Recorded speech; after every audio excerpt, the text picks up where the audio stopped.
آیت نمبر 69 وَدَّتْ طَائِفَةٌ مِّنْ أَهْلِ الْكِتَابِ لَوْ يُضِلُّونَكُمْ وَمَا يُضِلُّونَ إِلَّا أَنفُسَهُمْ وَمَا يَشْعُرُونَ۔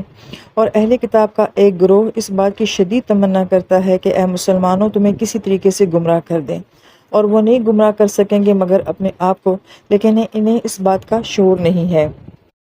اس آیت مبارکہ میں بھی اور اکثر قرآن پاک کی آیت مبارکہ میں لفظ اہل کتاب کو لایا جاتا ہے، اور اگر اس لفظ کے اوپر غور کیا جائے تو اہل کتاب کس کو کہا جاتا ہے کہ وہ لوگ جو کہ کتاب کے اہل ہوتے ہیں، اور اس سے مراد عموماً جو ہے وہ کسی بھی معاشرے کا پڑھا لکھا طبقہ جو ہے وہ مراد لیا جاتا ہے۔ لہٰذا یہ لفظ جو ہے وہ یہود علماء کے لیے بھی بولا جاتا ہے، نصارہ کے علماء کے لیے بھی بولا جاتا ہے، اور ہمارے دین میں جو ہے وہ اہل القرآن کہا جاتا ہے، جیسے کہ حدیث پاک کا مفہوم ہے کہ جن لوگوں کو قرآن کا علم دیا گیا ہے وہ اللہ تعالیٰ کا خاندان اور اللہ تعالیٰ کا کنبہ کہلاتے ہیں۔ تو اللہ تعالیٰ نے بڑی عزت دی ہے ان لوگوں کو جو کہ قرآن سیکھنے والے اور سکھانے والے ہوتے ہیں، کیونکہ ظاہری بات ہے آپ کے جو سب سے کلوز ہوتے ہیں وہ آپ کے اپنے خاندان والے ہوتے ہیں۔ مگر اسی حدیث مبارکہ میں یہ بھی کہا گیا ہے لا تتوسدوا کہ اس قرآن کے ساتھ جو ہے تکیہ مت لگانا۔ ویسے علماء کرام نے یہ فرمایا ہے کہ نہیں کہ ریلیکس مت ہونا، اس کتاب کے ساتھ جو ہے اسٹرگل کرنا، کوشش کرنا، اس کا حق ادا کرنا۔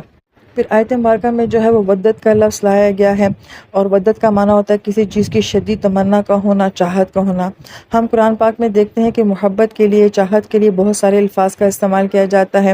حب کا لفظ بھی آتا ہے جو کہ ایک دانے کو کہا جاتا ہے، مودہ کا لفظ بھی آتا ہے جو کہ ایکسٹریم لیول کی محبت کو کہا جاتا ہے، یہ حب سے جو ہے وہ اگلے درجے کی محبت ہوتی ہے۔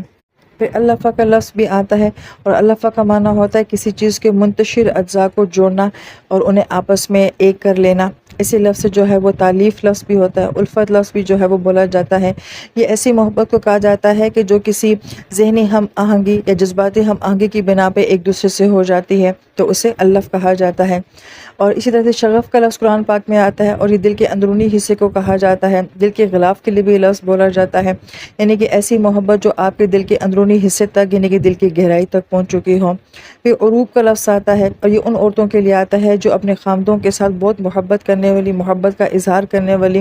ہنسنے ہنسانے والی اور خوش ذوق عورت ہوتی ہے، وہ تو عربن اطرابہ جو ہے وہ قرآن پاک میں لفظ آتا ہے۔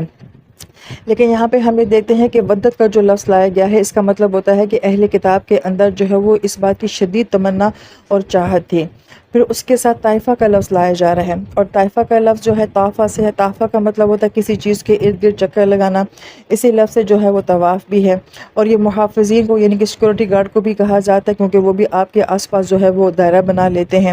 اسی سے لفظ طوفان بھی بنتا ہے، اور طوفان جسے ہم جھکڑ بھی کہتے ہیں، ٹورنٹو کہتے ہیں، جو کہ ایک گولائی کی شکل میں آتا ہے۔ اور اسی سے لفظ طائفہ بنا ہے جو کہ جماعت یا گروپ کو کہا جاتا ہے۔ عموماً ہم جیسے گول میز کانفرنس دیکھتے ہیں تو کسی کا گروپ بنا کے، جماعت بنا کے، گول دائرہ بنا کے اور کسی بات کی جو ہے پلاننگ کرنا وغیرہ۔ لہٰذا لفظ طائفہ کے اندر جو تاثر پایا جاتا ہے کہ کیسی جماعت کا ہونا جو کہ عملی طور پہ بہت ایکٹیو ہے، بہت انوالو ہے، اور کسی کام کے اندر بڑی شدت کے ساتھ جو ہے وہ مشغول ہے، اور اس کام کے لیے وہ آپس میں دائرہ بنا رہے ہیں اور مل کے کام کر رہے ہیں۔ اور پھر طائفہ کے اندر یہ تاثر بھی پایا جاتا ہے چونکہ وہ گول دائرے کی صورت میں ہے تو کسی گول چیز میں کوئی چیز جو ہے وہ داخل نہیں ہو سکتی ہے، لہٰذا وہ ایک ہی جگہ پہ گھوم رہے ہیں اور ایک جگہ پہ سٹک ہیں، اس سے آگے وہ بڑھ نہیں رہے ہیں۔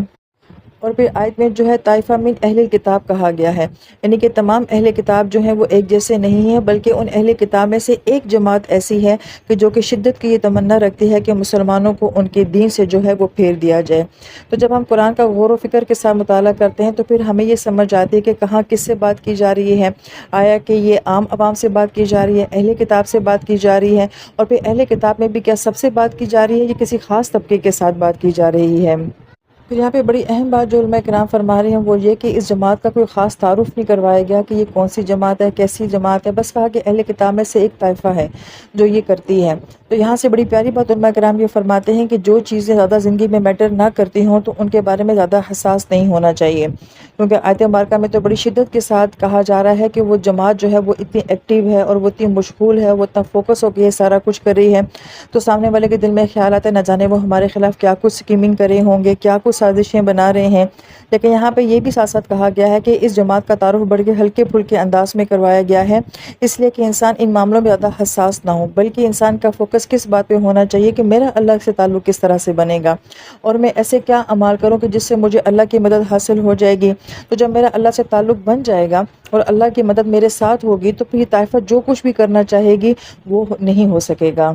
یہاں پہ بہت اہم بات یہ بھی ہے کہ چاہے پہلے کا وقت ہو یا آج کا وقت ہو، خوف ایک انسان کی ہمیشہ سے کمزوری رہی ہے، اور لوگ جو ہیں وہ انسانوں کے خوف سے کھیلتے ہیں اور ان کو خوف میں ڈال کے ان سے بہت کچھ جو ہے وہ غلط کروا دیا جاتا ہے۔ قرآن تقویٰ کی بات تو کرتا ہے، جہنم کو سناتا تو ہے، مگر خبردار کرنے کے لیے، الرٹ کرنے کے لیے۔ وہ انسان کو خوفزدہ نہیں کرنا چاہتا، وہ کوئی سائیکی یا نفسیاتی نہیں بنانا چاہتا، اور نہ ہی وہ اللہ تعالیٰ اپنی ذات کے بارے میں اپنے بندوں کو جو ہے وہ خوفزدہ کرنا چاہتا ہے۔ یہی وجہ ہے کہ ہم دیکھتے ہیں کہ اللہ تعالیٰ بار بار فرماتے ہیں کہ وہ مکر کرتے ہیں، ساتھ اللہ تعالیٰ فرما دیتے ہیں کہ ہم ان کے مکر کا خود جواب دے دیں گے۔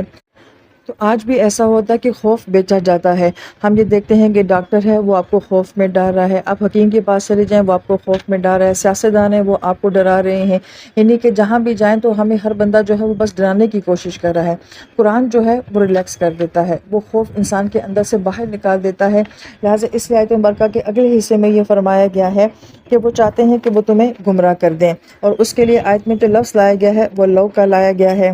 یہ لفظ اگر ماضی کے لیے استعمال ہو تو یہ ایک حسرت اور پچھتاوے کے طور پہ معنی دیتا ہے، اور اگر یہ مستقبل کے معنوں میں استعمال ہو تو ایک امید اور ہوپ کے لیے استعمال ہوتا ہے۔ تو ہم آیت مبارکہ میں دیکھتے ہیں کہ لو کو یضلونکم کے ساتھ لایا ہے، تو یہاں پہ گویا کہ یہ ماضی کا معنی دے رہا ہے کہ وہ جو تمنا کرتے ہیں یہ ان کی ماضی کی تمنا ہو سکتی ہے، اور اس کو مستقبل کے ساتھ کیوں بیان نہیں کیا؟ اس وجہ سے کہ وہ مستقبل میں ایسا کچھ جو ہے وہ مسلمانوں کے ساتھ کر نہیں سکیں گے۔ لہٰذا علماء کرام فرماتے ہیں لو یضلونکم میں ان کی تمنا، ان کی چاہت کی ناکامی کی ابتدا جو ہے وہ یہیں سے بتائی جا رہی ہے کہ وہ چاہتے تو بہت کچھ ہیں مگر ان کی یہ چاہت جو ہے وہ آلریڈی ناکام ہو چکی ہے۔ لہذا جیسے علماء نے فرمایا کہ قرآن جو ہے وہ ڈرانے والی کتاب نہیں ہے کہ ہم ایک جماعت کا سوچ لیں، دوسروں کی اسکیمنگ کا سوچیں اور پھر دیکھیں دشمن کیا کچھ کر رہا ہے، بلکہ ہمیں یہاں پہ ریلیکس کر دیا گیا ہے کہ بے شک وہ جو مرضی چاہتے رہیں ان کی چاہتیں ناکام ہونا ہے۔ آیت مبارکہ میں لو یضلونکم وما یضلون الا انفسہم کا جو حصہ آ رہا ہے اس کے بارے میں گرامر کے لحاظ سے نقطہ یہ بیان کیا جاتا ہے، جو کہ آسان انداز میں یوں بیان کیا جاتا ہے کہ یہاں پہ جو واو آ رہا ہے لو یضلونکم اور پھر وما میں جو واو آ رہا ہے، اس واو کا ترجمہ جو ہے وہ اگر حالیہ کے ذریعے کیا جائے، یعنی کہ واو کو حالیہ بنا کے اس کا ترجمہ کیا جائے تو پھر آیت کا ترجمہ یوں بنے گا کہ جو بات واو سے پہلے ہو رہی ہے اور جو بات واو کے بعد ہو رہی ہے یہ دونوں کام ایک ہی وقت میں ہو رہے ہیں۔ لہٰذا پھر آیت کا ترجمہ کیا بنے گا کہ وہ چاہتے ہیں کہ وہ تمہیں گمراہ کریں، لیکن دراصل میں اسی وقت وہ کس کو گمراہ کر رہے ہیں؟ وہ اپنے آپ کو گمراہ کر رہے ہیں۔ لہٰذا ان کا چاہنا جو ہے وہ تم پہ اثر ڈالنے کی بجائے خود ان کے اوپر جو ہے وہ اثر ڈال رہا ہے۔ پھر انفسہم کے بارے میں ایک ترجمہ یہ کیا جاتا ہے کہ وہ اپنے آپ کو گمراہ کرتے ہیں، اور دوسرا ترجمہ یہ کیا جاتا ہے کہ وہ اپنوں کو گمراہ کرتے ہیں۔ یہاں پر علماء کرام ایک اور اہم نقطہ یہ بیان کرتے ہیں کہ اگرچہ ان کے مکر کا جواب اللہ تعالیٰ خود اپنی تدبیر سے دے دیتے ہیں، مگر ہماری کیا ذمہ داری بنتی ہے؟ ہماری ذمہ داری یہ بنتی ہے کہ ہمیں اپنے دین کے کانسیپٹس جو ہیں وہ بہت اچھے طریقے سے کلیئر ہونے چاہیے، عقائد رٹے ہوئے نہیں ہونے چاہیے بلکہ کانسیپٹ جو ہیں وہ کلیئر ہونے چاہیے، کیونکہ طائفہ لفظ کے اندر یہ تاثر بھی ملتا ہے گویا کہ یہ گول جماعت ہے، تو گویا کہ گولائی کے اندر کیا ہوتا ہے؟ چکر دینا، مس گائیڈ کرنا، کہ وہ کس طرح سے اپنی باتوں سے جو ہے وہ مسلمانوں کو چکر دیتے ہیں، اعتراضات میں ڈال دیتے ہیں، اشکالات میں ڈال دیتے ہیں۔ تو جب انسان کے پاس اپنی دین کا علم صحیح طریقے سے ہوگا، اس کے کانسیپٹ سارے کلیئر ہوں گے تو وہ اس طرح سے پھر ہمیں گول چکر میں نہیں ڈال سکیں گے۔ اب اگر اس بات کو نبی علیہ السلام کے دور میں دیکھا جائے تو اس وقت جو صحابہ کرام اسلام قبول کرتے تھے وہ نیو مسلم ہوتے تھے، نئے نئے دین میں آتے تھے، تو جو ان کے یہ طبقہ ہوتا تھا یہ ان نئے صحابہ کرام کے پاس آتا تھا اور انہیں اشکال میں ڈالنے کی کوشش کرتا تھا۔ لہٰذا وہ آ کے صحابہ کرام سے یہ کہا کرتے تھے کہ ہم تمہیں یہودی نہیں بنانا چاہتے، لیکن تم لوگوں نے اپنے مذہب کو چھوڑ کے اچھا نہیں کیا، اپنے خاندان کو، اپنے کلچر کو چھوڑ کے جو ہے وہ تم نے اچھا نہیں کیا۔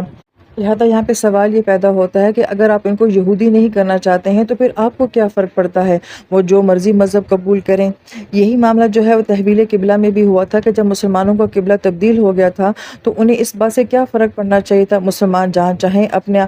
قبلے کی طرف منہ کر کے نماز پڑھیں، لیکن وہ یہ جانتے تھے کہ ان کی کتابوں میں بھی یہی لکھا تھا کہ اصل قبلہ جو ہے وہ مسجد الحرام ہے۔ لہٰذا اب وہ یہ جان چکے تھے کہ مسلمان جو ہے اپنے اصل دین کی طرف آ گئے ہیں، تو یہ بات جو ہے وہ ان کو تڑپا رہی تھی۔ پھر آیت مبارکہ پہ ایک سوال اٹھایا جاتا ہے کہ وما یضلون الا انفسهم، کہ وہ نہیں گمراہ کرتے مگر اپنے آپ کو، تو وہ تو آلریڈی ہی بہت گمراہ ہیں، تو پھر وہ اپنے آپ کو مزید کیا گمراہ کرتے ہیں؟ تو اس کا جواب ایک تو یہ دیا گیا ہے کہ وہ ابھی گمراہی میں ہیں، تو اس کا مطلب یہ ہے کہ وہ مستقبل میں بھی گمراہی میں ہی ہوں گے، اور اس طرح سے وہ اپنے وقت کو اور اپنے مستقبل کو ضائع کر رہے ہیں۔ امام طبری رحمہ اللہ فرماتے ہیں کہ اس کا مطلب یہ ہے کہ وہ گمراہی میں مزید اور گہرے ہو جائیں گے، اس گمراہی کے اندر مزید اور چلے جائیں گے۔ اور انفسہم کا ایک معنی یہ بھی بتایا گیا ہے کہ اس طرح وہ اپنی کتاب اور اپنے دین سے بھی بہت دور ہو جائیں گے۔ ایک تو ان کے ہاں یہ معاملہ ہے کہ وہ اپنے دین کو زیادہ گہرائی کے ساتھ جاننے کی کوشش نہیں کرتے، اس لیے کہ اگر وہ جان جائیں گے تو وہ حقیقت کو پہچان جائیں گے، اور ان میں سے جو طبقہ جو ہے وہ دین کو گہرائی کے ساتھ جان لیتا ہے تو جاننے کے باوجود بھی وہ مانتا نہیں ہے، تو گویا کہ اس طریقے سے وہ اپنے آپ کو مزید اور گمراہ کر رہے ہیں کہ اپنے بھی دین سے جو ہے وہ دور جا رہے ہیں۔ لہذا اس ساری بات کا لب لباب یہ بیان کیا جاتا ہے کہ انسان کو اپنی کتاب کا، اپنے دین کا علم جو ہے وہ صحیح طریقے سے ہونا چاہیے، تاکہ سامنے والا آپ کو بہکا نہ سکے اور آپ کو کسی چکر میں نہ ڈال سکے۔